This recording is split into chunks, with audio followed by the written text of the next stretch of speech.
নমস্কার, আমার নাম প্রীতিকা সিনহা। আজ আমি বীরবলের একটা গল্প সবাইকে শোনাবো। গল্পটার নাম হলো আগ্রার কাক। একদিন রাজা আকবর মন্ত্রীরা কমপ্লেন করলো। মন্ত্রী বলল, রাজা, আপনি সব সময় বীরবলকে কেন জিজ্ঞেস করেন?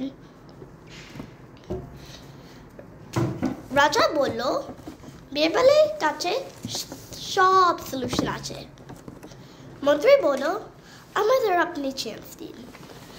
রাজা বলল, ঠিক আছে, আমি সবাইকে চান্স দিচ্ছি। বীরবল চলে এসেছে। রাজা আকাশে দেখে জিজ্ঞেস করলো, বলো তো আগ্রাতে কত কাক আছে? মন্ত্রীরা অবাক হলো, কি করে আমরা জানবো?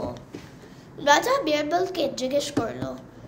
বীরবল বলল, 33,921 এক্সাক্ট কাক আছে। রাজা বলল, তুমি কি করে জানো বীরবল?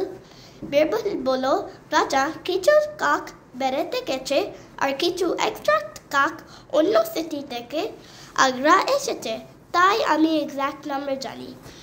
রাজা স্মাইল করে বলল, এই জন্যে আমি বলি বীরবল সব জানে। Thank you.